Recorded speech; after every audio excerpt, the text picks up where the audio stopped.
The Real Champion Tournament Finals is here, and the fight has already started. Gaolang versus Agito, and oh boy, this will be very interesting to see because I have no idea who's going to win this match. Like, I think it's up in the air for a lot of people. It's only just a matter of where you want to put your stocks, but this is probably not going to be an easy fight for any of the fighters involved. But let's just go straight into the chapter itself, and the name of the chapter is Rematch of Destiny. So it is the rematch that everyone wanted, that was hinted at, at the beginning of the tournament when Gaolang calls out Agito saying, hey, I've wanted this rematch. And we do know Agito and Gaolang have had history, but yeah, that is specifically what this title is addressing. But we start off this chapter with, I think it's either Katihara or Justin, although I'm probably leaning towards Katihara since it is the announcements that are being made here. But yeah, she's basically breaking down the fact that, hey, we started off with 8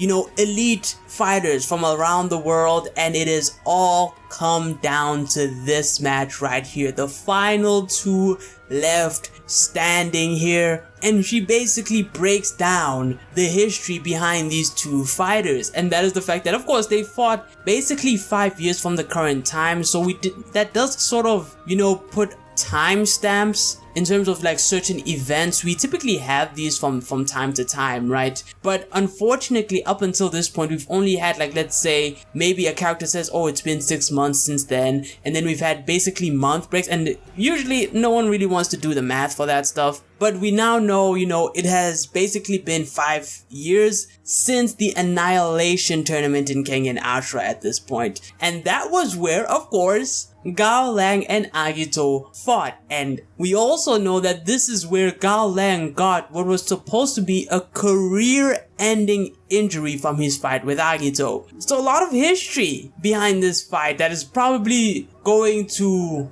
be a major component that influences who can and can't win and what happens in the fight. But I'll talk about that later. We then have the introduction of Gaolang, because of course Gaolang managed to come back from this injury and is basically stronger than ever. This is the strongest version of Gaolang we have ever seen in Kengan Omega. This version of Gaolang could probably go up against the best of the series. I think, excluding, let's say, the Wormheads and Shen, yeah, I think he would be around maybe top 5, top 10, right? Pretty close up there. But as he's walking in, we have Medel, saying that, he's supporting Gaolang. He says he's the hope for all boxers. That's what he says, apparently. But you have Hatsumi on the other side, and Hatsumi shows his card, at least mentally, right? He shows his cards right away, because he's like, oh yeah, Gaolang has gotten so much stronger, but Agito's gonna win. He has his stocks on Agito the whole way. That is Hatsumi, basically. And to some extent, I can see why he's pushing this agenda. Because much like Julius when he lost to Agito, Hatsumi has lost to Agito as well. So he's probably thinking, hey, look, he can't lose here because I want my run back.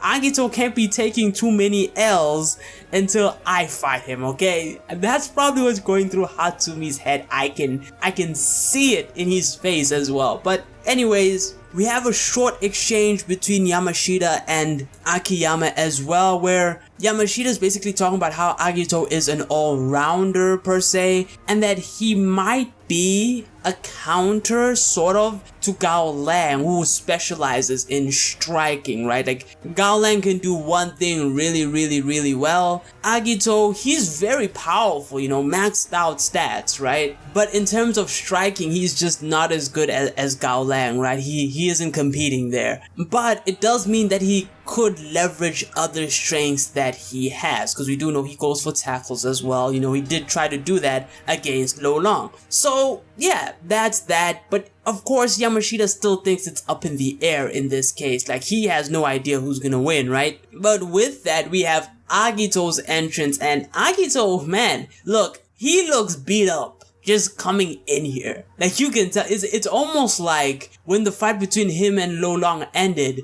they took him to the back, just wiped his face and was like, alright, go to the finals, my boy. Like, that's good, you know, just drink some water. Are you okay? Okay, fine, go ahead. Like, I have no idea if they gave him any serious medical attention is what I'm saying. But as, of course, the history of Agito is sort of being laid out in terms of his 2 losses to Kuroki Gensai and Gerada, the crowd starts chanting Fang.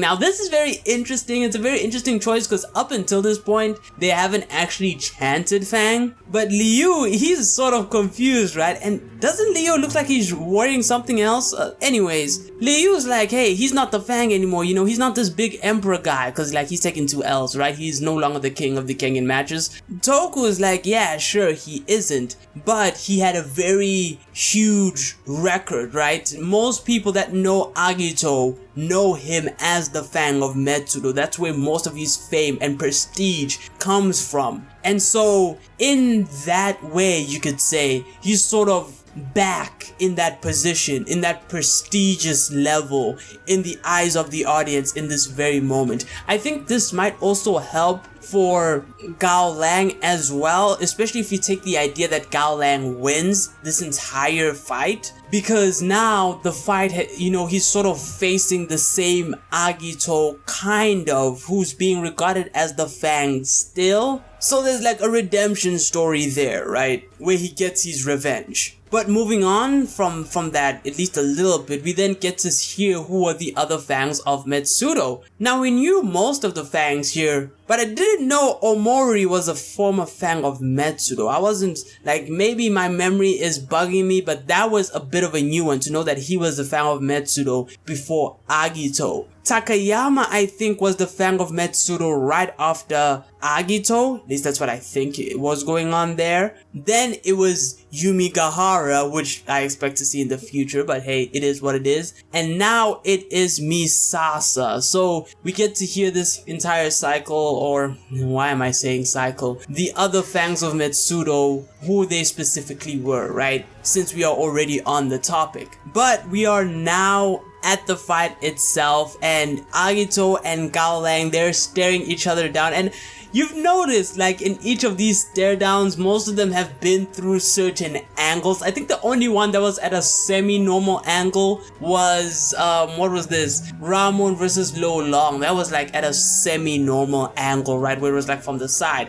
But every other fight, I think, has been from, like, you know, certain different angles. This one is the most awkward because it's like right on top. But I do like the perspective. But we then shift over to Yan for a bit, and Yan is still, like, we're at the finals at this point. I'm assuming, like, this entire event has probably been, what, an hour or 2, right? And yeah, he's still waiting. He's at the finals. This entire tournament is gonna wrap up pretty soon, and Yan is still there. He's waiting. He's like, damn, where is Shen?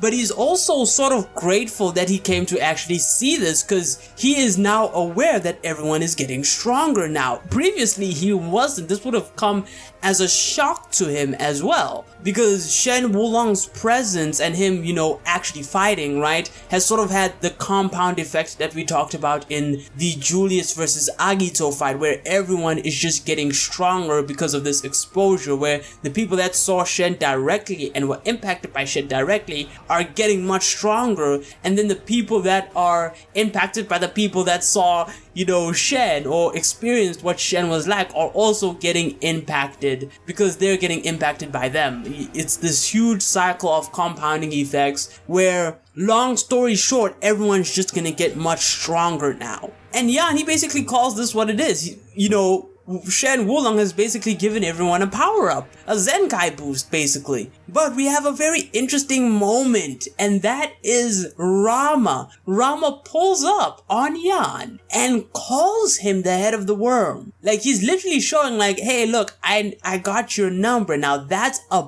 bold move by Rama, I have to admit. Because, to me, it would seem like you probably don't want to, you know, have Yan know that you're on to him, because, you know, Yan is, at least we've seen, he's very careful, but he's pretty trigger happy when it comes to, you know, protecting certain types of information and the ongoings of the worm. So I am sort of worried for Rama. I'm not too sure though. My guess is that this probably won't go much of anywhere, at least in terms of like actual danger on Rama's part. But we'll see where that goes, whether or not they'll actually have a conversation, or maybe, you know, if Gaolang wins again in this, you know, scenario where Gaolang wins, you know, Rama has these, you know, words for Yan. It's like, I'm coming for Wulong, right? Like, he has something like that. But with that, we then cut over to Sheena, and Sheena, she's making sure that everyone sees her because of the way she's dressed, but she's asking both of the fighters involved, Agito and Gaolang, if they are ready to go. And both of them affirm, you know, it's like, okay, and Sheena didn't cause the fight. He's like, okay, now fight. And Agito just goes straight for a punch, right? Like a straight punch straight at Gaolang's face. And it seems like it connects, but you know, Gaolang's hand is like, or his head is actually shifting a bit as it's like sliding off of him to the side. So he's sort of moving his head just in time. So he's not gonna get like the impact of Agito's strike basically. But while he's doing that, he is launching his own counter with a left hook towards the right side of Agito. And as this comes in, you know, Agito uses the formless. You know, everyone sort of expected Agito to get out of that situation using the formless. And Gaolang is kind of using, you know, formless-ish philosophy in terms of how he was, you know, moving his head when Agito's punch or his straight punch was coming at him, you know, something similar like that. So it's almost like they open up with similar actions in this way. But when Agito uses the formless, you know, he gains a bit of distance here. And he's sort of, or it looks like he's falling backwards a bit. And now Gaolang, he's taking more initiative at this point, because like he's going in, he's going for the flash, you know, the multiple jabs that he throws at his opponent. But as it seems like Agito is falling from the formless, he sort of quickly regains a little bit of his balance and shoulder tackles forward. You know, he goes down and shoulder tackles Gaolang a bit. And because of that, Gaolang has lost his balance at this point, because he was mid throwing, you know, the multiple jabs. And you can tell Agito, you know, he put a lot of weight and power behind that tackle. And I think he probably would have, because like he had to recover very quickly in order to pull off that move. But with that, he just lands a blow on Gaolang's face, maybe, because we see like an impact, a boom, but we don't see what actually happened with Gaolang's face. So I'm suspecting he deflected the damage or dispersed it, or maybe met the strike with his forehead or something. I don't know, one of the two. He is using his right hand here, and I think this is going to be very important, because that's the hand that may have gotten injured when Agito used the dragon shot against Lo Long's knee. Remember when that happened, Lo Long was like, hey, my knee is pretty strong, you know, he didn't sustain any damage, but he was like, hey, is your hand okay? And Agito never replied. He was sort of silent when it came to that. There's also something interesting in that maybe this will probably be why it's maybe a good thing that he has the twin dragon shot, but the fact that he can now use both of his hands in this way, although he probably could if, from the very beginning, but it is something to keep a note of, because if Gaolang does end up breaking Agito's hand, it'll be, the tables will turn in that case, if that happens in the next chapter. But yeah, that is the video. That's the review and breakdown. Don't forget to like and sub, and until next time, take it easy. Also, tell me what you think, who's gonna win this fight, although I think most people, actually I don't even know, because I'm split right between Gaolang and Agito here. So hey, let me know.